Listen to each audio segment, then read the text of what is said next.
নমস্কার বন্ধুরা, আমি রণদীপ হিস্ট্রি দর্পণ এডুকেশনাল চ্যানেলে আপনাদের সকলকে আবারও স্বাগত। আজ আমি মূলত আলোচনা করব আলাউদ্দিন খলজি সম্পর্কে। এটা আমাদের ডাব্লিউবি, এসএসসি এবং এসএলএসটির জন্য খুবই গুরুত্বপূর্ণ একটি টপিক। প্রথমে বলি, আলাউদ্দিন খলজির প্রকৃত নাম ছিল আলী গুর সাসপো। তিনি 1296 সালে সিংহাসনে বসেছিলেন। তার সিংহাসনে অভিষেক হয়েছিল কস্তারি লাল অর্থাৎ লাল প্রাসাদে। ইসামি তাকে এ ম্যান অফ ডেস্টিনি বলে উল্লেখ করেছিলেন। তিনি নিজেকে দ্বিতীয় আলেকজান্ডার বা সিকান্দারি সানি মনে করতেন। তিনি চেহারা এবং দাগ প্রথা চালু করেছিলেন।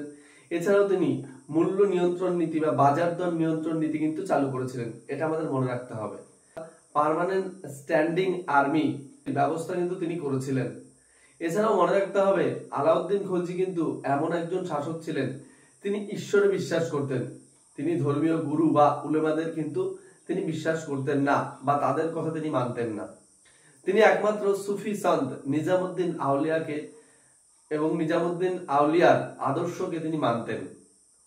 তার সময় প্রায় 7 বার মঙ্গল আক্রমণ হয়েছিল, এটা আমাদের মনে রাখতে হবে। এবং শেষ মঙ্গল আক্রমণ 1307-8 সালে ইকবাল মন্দের সময়।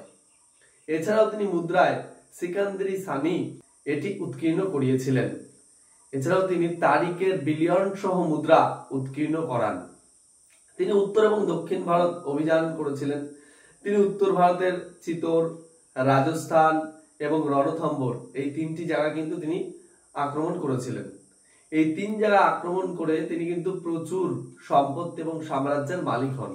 আমাদের প্রথমেই মনে রাখতে হবে, তিনি গুজরাটে আক্রমণ করার সময় কিন্তু সেখান থেকে মালিক কাফুরকে কিন্তু তিনি সংগ্রহ করে নিয়ে এসেছিলেন এবং মালিক কাফুরকে তিনি 1000 দিনারে ক্রয় করেছিলেন বলে মালিক কাফুরকে 1000 দিনারি বলা হয়। এছাড়া আমাদের মনে রাখতে হবে, চিতোর অর্থাৎ মেবারের যে রাজধানী, সেই চিতোর কিন্তু তিনি অধিকার করেন। পরবর্তীতে নিজের পুত্র খিজির খান নাম অনুসারে এই চিতোরের নাম রেখেছিলেন তিনি খিজিরাবাদ।